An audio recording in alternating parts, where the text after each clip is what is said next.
Je te prie aujourd'hui, ndagusavye uno munsi garde-moi dans ton alliance, undinde mw'isezerano ryawe je ne puisse pas chanceler. kugira ngo Je crois que sinyiganyige. ceci doit être notre prière. Ndizera ko ibi bitegeza kuba amasengesho yacu y'urutavana imbere y'Imana yacu Nous ne voulons nzima. pas marcher seuls. Ntitugomba kugenda twenyene, Nous ne pouvons pas marcher seuls. ntidukoshobora kugenda Nous twenyene. regardons à lui, Turaba kuri nous we, lui faisons confiance. turamwizigiye. Ah, apprends-moi à te louer. Unyigishe encore plus à kuguhimbaza chaque instant, igihe jusqu'à ce cyose qu'un jour, gushitsaho reconnaissance umunsi là-haut, umwe hariya hejuru amashimwe azoba adahera. expression Iyi ni imvugo y'ubwiza. crois Ndizera yuko twese tubishaka Avant que nous nous tubyifuza. levions pour la prière, Imbere yuko duhaguruka laissez-moi kugira lire ngo un passage dusenge, d'Isaïe.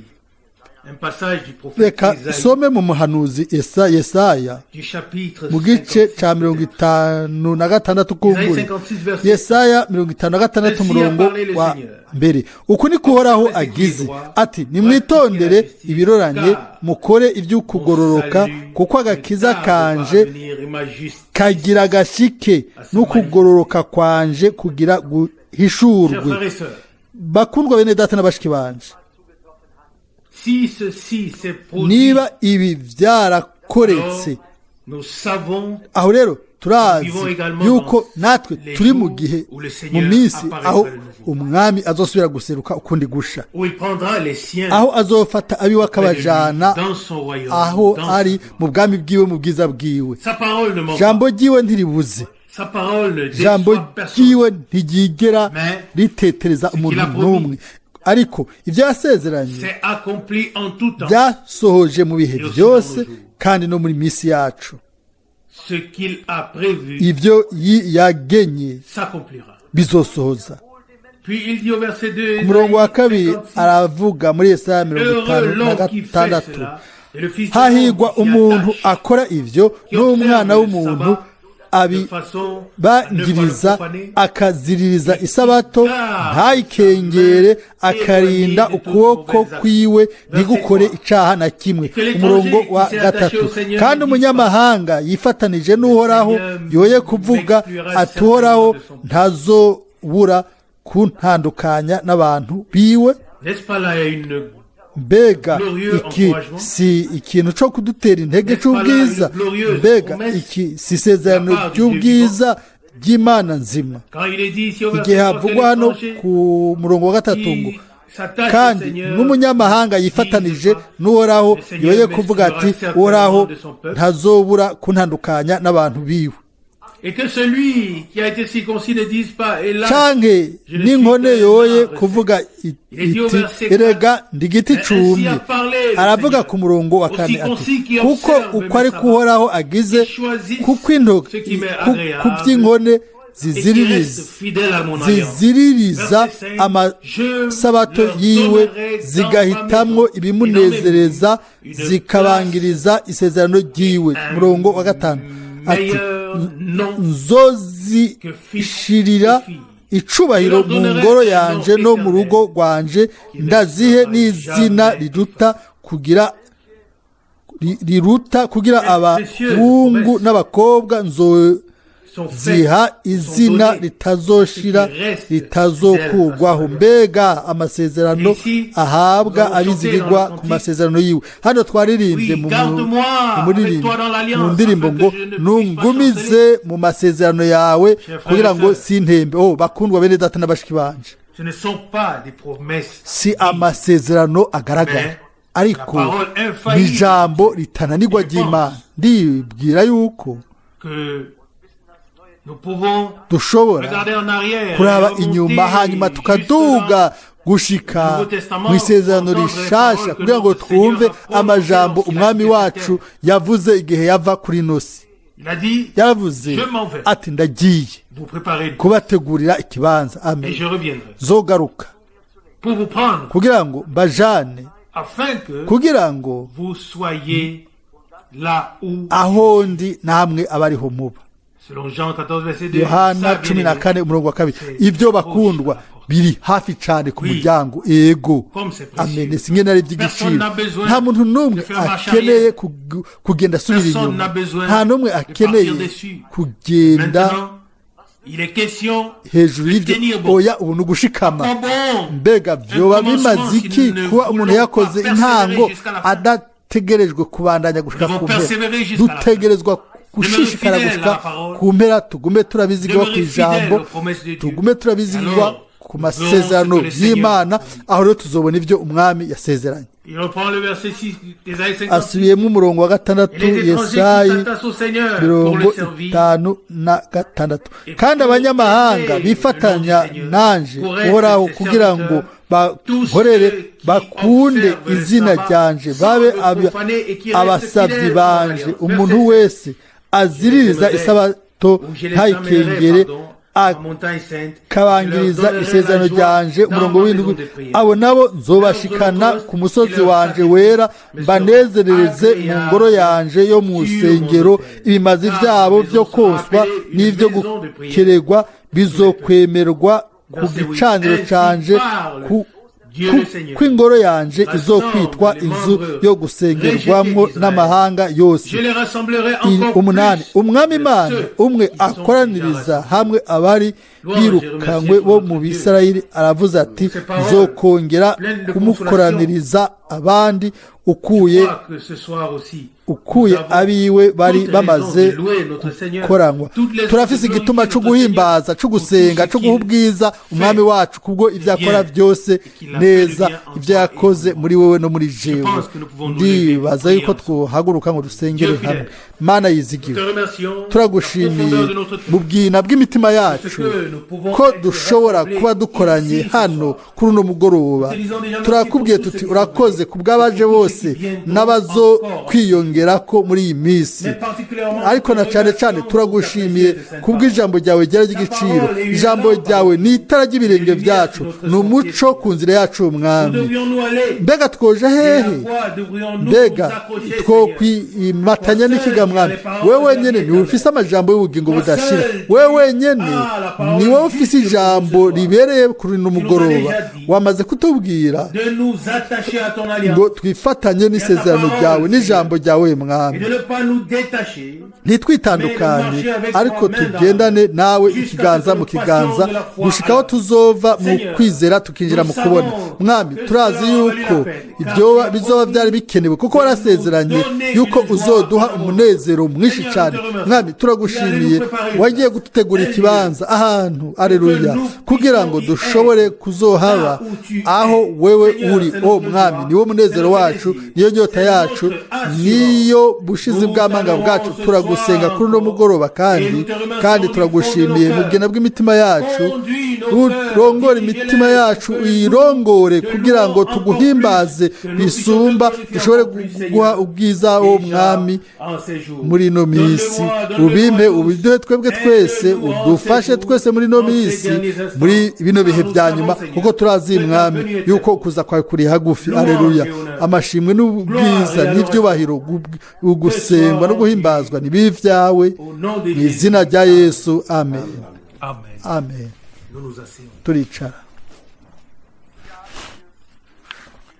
Ici nous avons lu hano twamaze gusoma au verset 4 Isaïe 56 murongo wa 4 Yesaya 56 ngo nabitondera isabato ryanje bagakora ibinezera bakaguma arabizigirwa mu isezerano ryanje hano hari ibintu bitatu ego uguhitamwo gucagugwa kuba mu isezerano no guhimbara Imana yakoze isezerano natwe kubwa Yesu Kristo umwami wacu ego kuri we niho hari ukugomba kw'Imana gutunganya uri muri we aho rero muri uwo niho nawe niho hari ukugomba gutunganya kw'Imana uko ukugomba kw'Imana gutunganye kwari kuri Yesu amen hanyuma ni ikibazo cyo gutoranywa watoranijwe n'Imana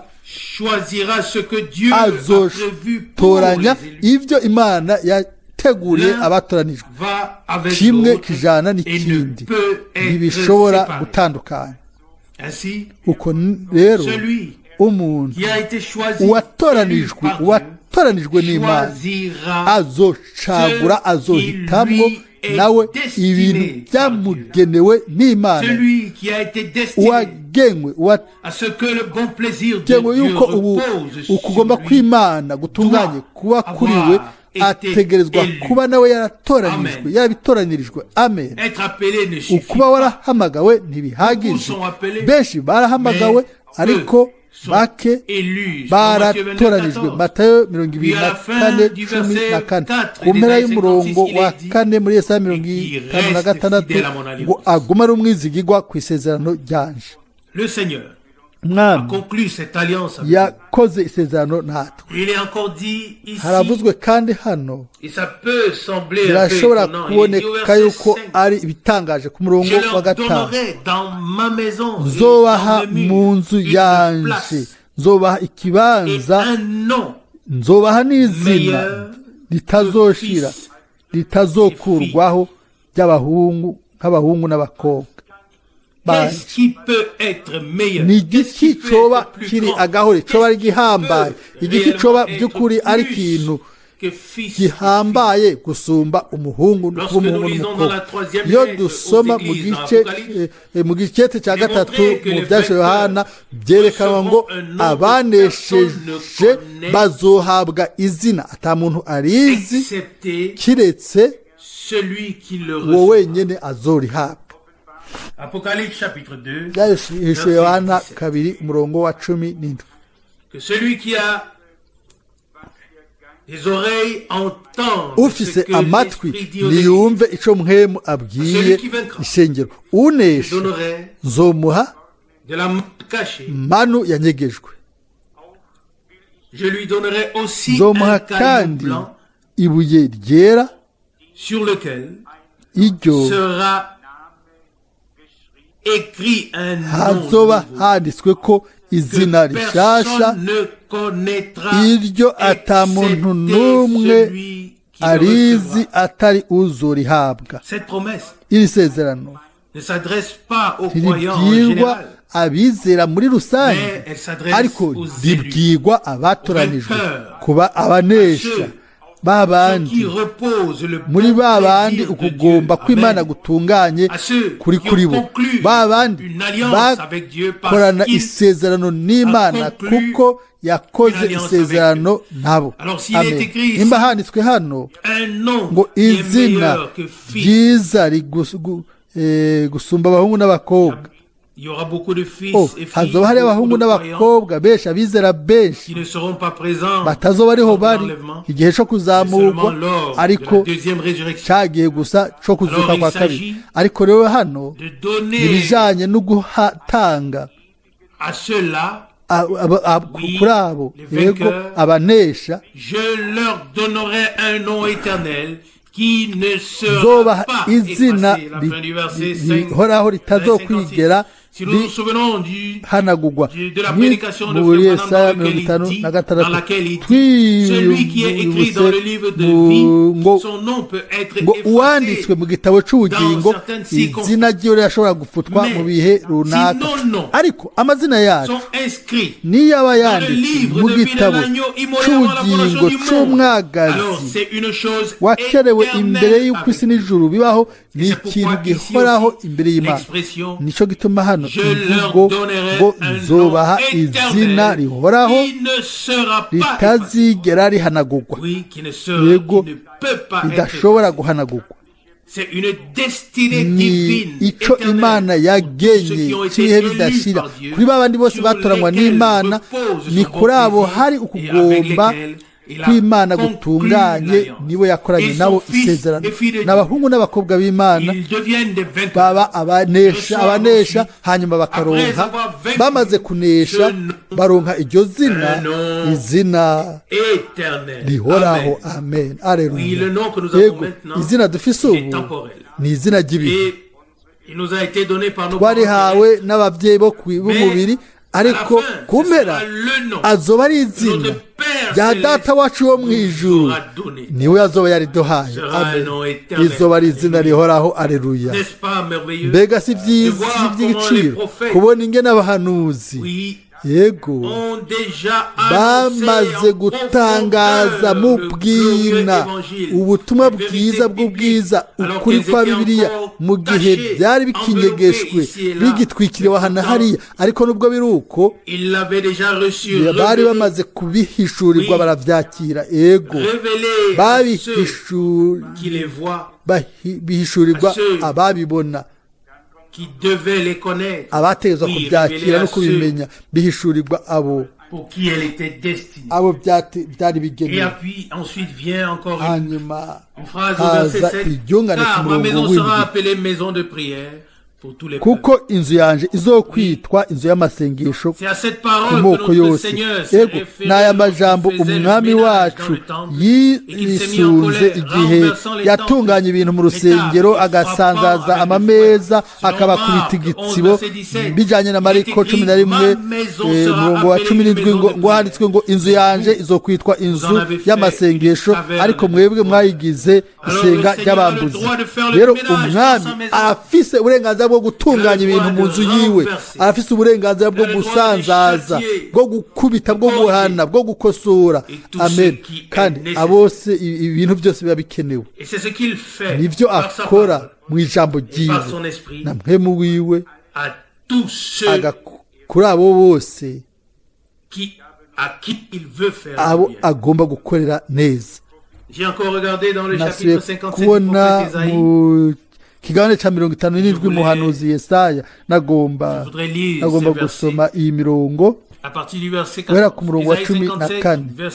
Yesaya 57 umurongo wa 14. kandi azovuga ati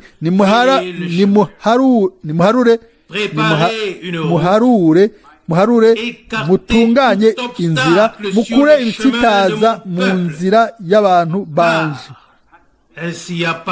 kuko uko ari ku imwe iri hejuru isumba byose igize, iba ahatazoshira, izina ryayo ruwera, itimba hejuru ahantu hera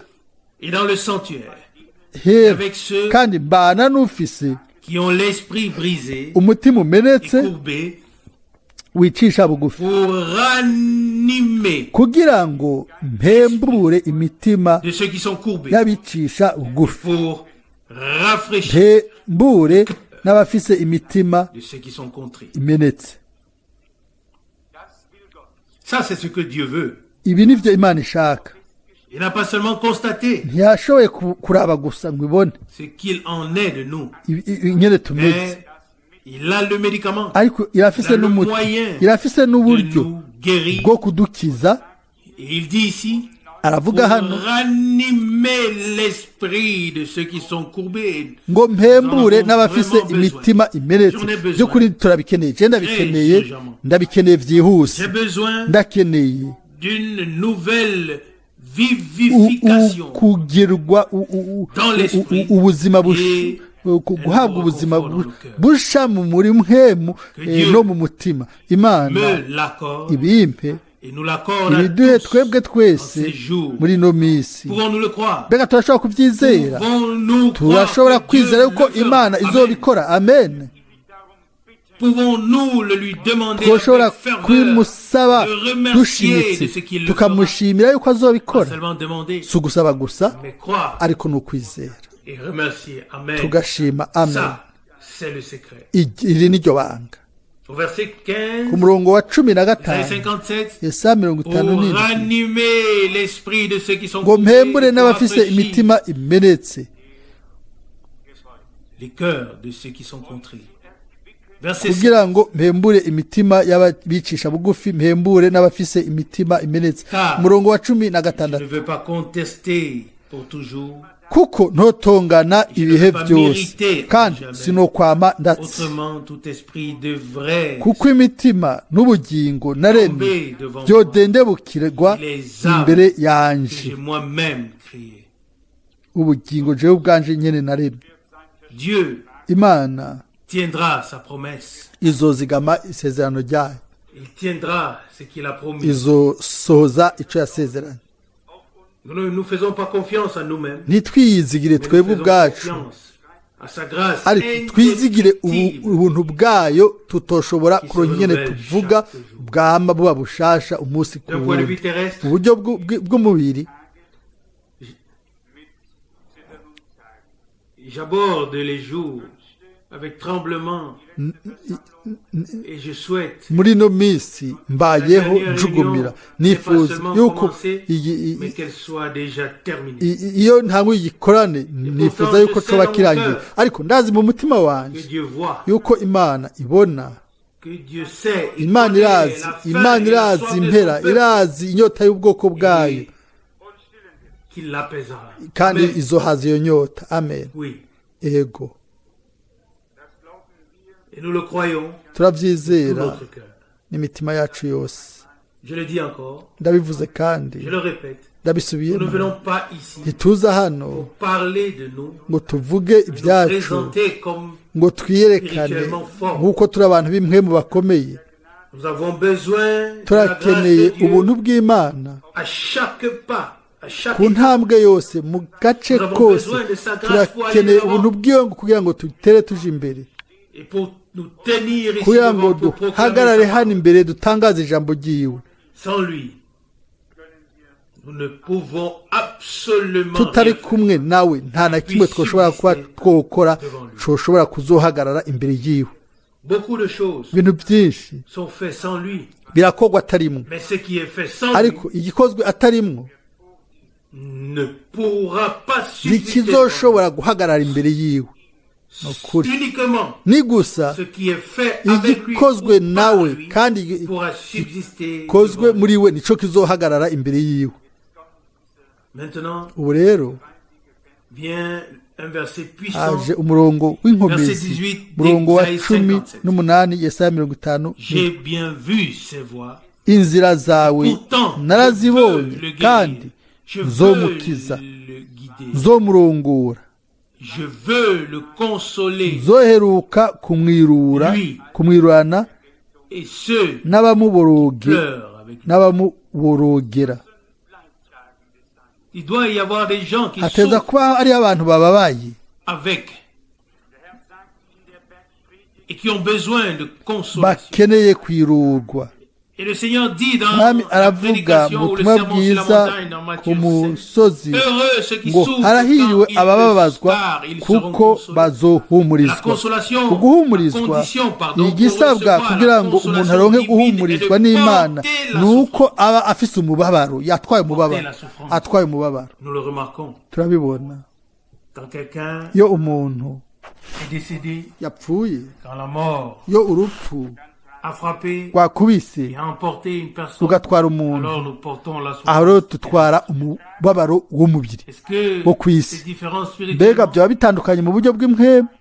Nous portons une souffrance profonde. dutwara umubabaro w'ibyina Tout ce qui a trait au ku royaume de kintu Dieu. cyose kijanye n'ubwami peuple bw'Imana, de Dieu. ubwami bw'Imana, ubwoko bw'Imana. Parce que nous avons Kuko semé la semence de Dieu. twabivye imbuto y'Imana. Celui qui n'a pas expérimenté cela umuntu dit, atagize umwimenyezo w'ibyo aravuga ati tout est ok. niba hanyuma ibintu bibe La ibindi byose chose bimeze n'est pas neza. ok. Oya, ibintu ntibiba bitunganye neza. Si un homme niba a umuntu semé la semence divine yabivye imbuto y'Imana et a expérimenté hakaba comment les umwimenyerezo hommes w'ukungene abantu sont nés de nouveau, bavutse ubwa kabiri, bagarutse mu buzima, alors ce n'est rero pas pareil. On ntibiba ne bisa. peut pas dire ntushobora seul kuvuga et uti chacun nubibe aura sa hanyuma part. umwe wese azoronka Vous savez, umugabane ce que wiwe. chacun murazi aura, alors ico rien. umwe wese azoronka ntubusa. Lorsque le corps iyo du umubiri Seigneur w'umwami est divisé, qu'a-t-on?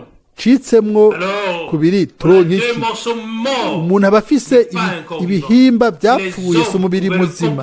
yaba abantu bashobora kubitahura rimwe gusa Que dans le royaume de yuko mu Dieu bwami bw'Imana règnent les lois divines. habamwo amategeko y'Imana. Nta muntu n'umwe afite uburenganzira bwo kuvuga canke gufata ingingo canke gukora dans les choses de Dieu. mu bintu by'Imana.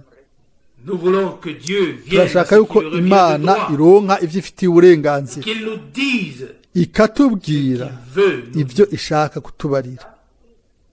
C'est mon désir le plus profond kubiba inyota yanje y'ibwina muri ino minsi iri imbere pour yacu. tous. Twese Lire les mêmes passages turashobora bibliques de gusoma Matthieu, imirongo de Marc, imenyene yo muri Matayo, de Luc, muri Mariko, muri Luka et l'évangile de Jean. n'ubutumwa bwiza bwa Yohana. Et ils ont été lus des millions de fois dans le monde entier.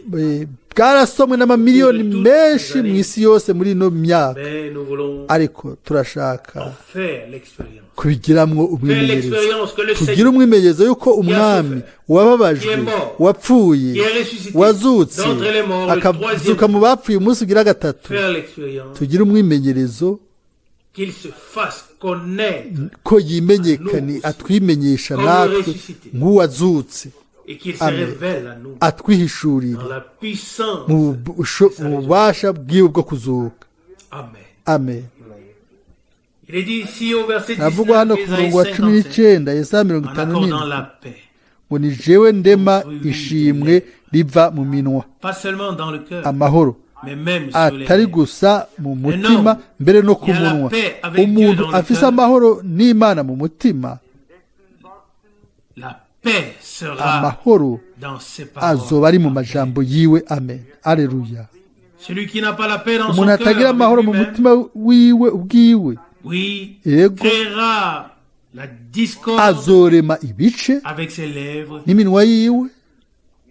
Et il est dit ici, Haravugwa au hano verset 19, umurongo wa cumi Isaïe n'icyenda 57, en Yesaya accordant la paix 57 comme fruit ngo ni jewe ndema des ishimwe riva La paix mu pour ceux minwa, qui sont loin, amahoro pour ceux abe qui sont kuri proches, dit le Seigneur. abe kuri Si nous kuri transposons kure no cette kuri parole dans le hafi. Nouveau Testament, Paul Nimba l'a développé, dit, turavye ano majambo mu isezerano rishasha, Pawulo avuga ngo yazanye amahoro ku bari hagufi n'abari bari kure. Abayefeso les nations 2:17. étaient éloignées. Amahanga Le peuple d'Israël yari était kure, proche. Abisirayeli bari hafi. Amen. Et en Christ, Ariko muri Kristo la réconciliation a été faite gusubizwa hamwe n'Imana kwarakozwe kuri accordée bose, pour tous. kwahawe Pour ceux bose, qui étaient loin, bari et kure pour ceux qui étaient no proches, ku bari hagufi. nous pouvons avoir Turashobora la paix. kuronka amahoro Amen. hamwe n'Imana. Amen. Celui qui l'a dans son cœur, Uyafise qui a mu la mutima paix wiwe, dans son ufise cœur, amahoro mu mutima wiwe, là aussi sur ses lèvres. arayagira Amen. no ku munwa wiwe. Amen. Et celui qui ne l'a pas Umuntu sur ses lèvres, atayafise ku munwa ne wiwe, l'a pas dans son cœur. ntayafise mu mutima, Il se trompe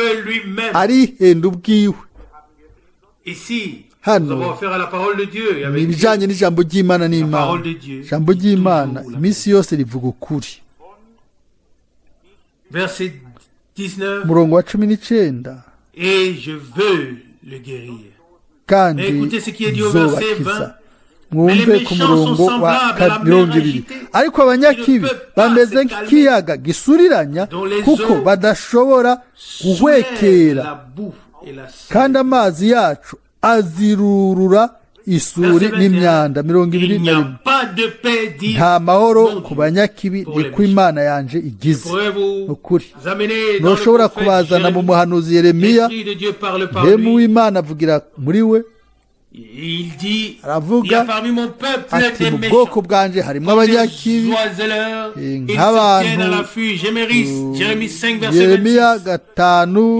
5:26. Au verset 21 d'Ésaïe 57, il n'y a pas de paix pour les méchants. haravugwa ngo nta mahoro ku S'ils sont parmi banyakibi, le peuple, même s'ils sont naho parmi baba le bari mu peuple de bwoko Dieu, bw'Imana. cela ne change rien. Ibyo ntacyo bihindura mu mutima. L'appartenance à une assemblée, Ukuba uri mu ikoraniro, fréquentation d'un service divin, ukuba uja mu ce gikorwa c'Imana, n'est pas tout.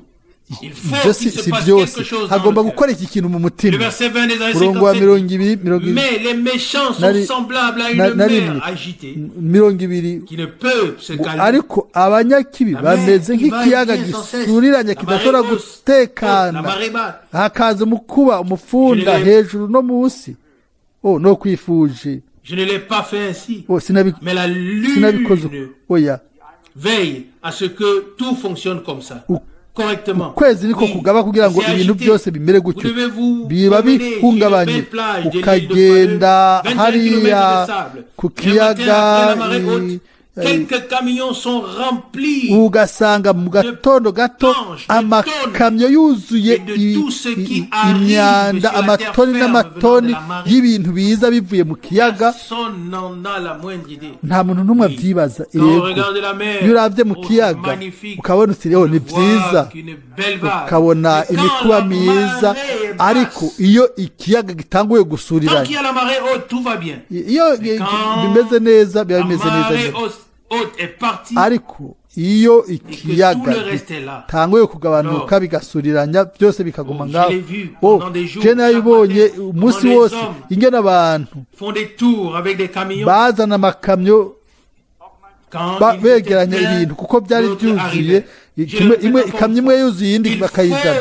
ndabisubiyemo birakwiye yuko tumenya ubwo burorero bwo mu buzima mu Yesaya 57 ariko abanyaki bameze nk'ikiyaga gisuriranya kuko kidashobora guhwekera kandi amazi yacu azirura isuri y'imyanda iyo bihungabanye hazi iki nta kintu na kimwe kiba gitunganye kiza nta kintu na kimwe kiba kimeze neza ku murongo wa 21 haravuga ngo nta mahoro ku banyakibi niko Imana yanje igize. Paulo yandikira abaroma ati dufise amahoro n'Imana kubw'umwami wacu Yesu Kristo amen. Abaroma 5 umurongo wa 1 mu by'ukuri uwabaye wizeye ntaba gisa n'ikiyaga gisuriranya kizana imyanda n'ibyondo n'ibicafu uwabaye by'ukuri wizeye azodudubiza mu mutima wiwe isoko ritunganye niryo rizodudubiza ibihe bidashira amen haleluya. Nibyo umwami wacu yavuze ku munsi wa nyuma uhambaye Yerusalemu Yohana 7:30 ngo unyotewe ego naze anywe. Ni Yohana 4 yatanze isezerano ritomoye kandi ryumvikana. Yohana 4:14 amazi nzomuha azoba isoko idudubiza mu buzima budashira amen. Isoko Imana ubwayo yuguruye nta kindi kizovayo kiretse iby'Imana. Izina ry'umwami nirishimwe rishigwe hejuru amen. Remercions encore ensemble le Seigneur. Reka twese dusubire dushimire Umwami kandi tumusabire hamwe et demandons-lui tumusabe de faire des jours qui sont devant nous iminsi imbere yacu ayigire une bénédiction umugisha et éternelle pour chacun de kuri umwe wese mu bazoza amen. Pas seulement atari gusa kuri bamwe mais ariko kuri bose. Que pour chacun y ait umwe wese dans la prédication quelque chose abemwo ubutumwa bwiza Imana ishobore gushira mu mitima yacu itange ubuzima ku bwa mpemu. Aho rero byose tubitereke ku mwami Imana yacu amen. Mwami Mana yacu turaje imbere y'inyonga zawe zera uko turi dushize imbere ku nyundo iminsi iri imbere yacu. Oh Mana utaduherekeje ntidushobora kugira aho tuja ntitwokora n'intambwe n'imwe ngo tuje imbere mu kwizera. Icyo gituma tugusavye mwami mwizigirwa dans la colonne de haguruke feu, mu nkingi dans la y'umuriro colonne de nuée, no mu nkingi et y'igicu marche avec puissance ugende devant ton peuple, imbere y'ubwoko bwawe et accorde que n'ububasha nous puissions te suivre dans la udufashe foi, dushobore kugukurikira mu afin que kwizera nous puissions kugira ngo contempler dushobore ta kuraba gloire. kwitegereza ubwiza Oui, bwawe oui, tu marches ego à la tête de ton ugendera peuple. imbere y'ubwoko Nous te bwawe remercions, turagushimiye Dieu fidèle. mana yizigiwe Sauve ceux qui sont perdus, ukize abazimira guéris ceux qui sont malades, ukize abarwayi délivre tous ceux ubohore qui sont abo possédés, bose ô Dieu. baboshwe Quelle o que soit la mana nature du uko mal, biba bimeze ô ikibi Dieu, cyose o mwami accorde-nous des uduhe réunions ibikorane où ta présence aho ukubaho pourrait se kwawe manifester kugaragara en chacun muri umwe umwe wese et en tous muri kandi à muri la bose gloire kubw'ubwiza de ton nom. bw'izina ryawe Seigneur mwami bien-aimé, mukundwa ce n'est pas ce que nous ressentons si ibyo qui twe compte, twiyumvamo mais bifise igiciro c'est ce que ariko nous croyons nibyo twizera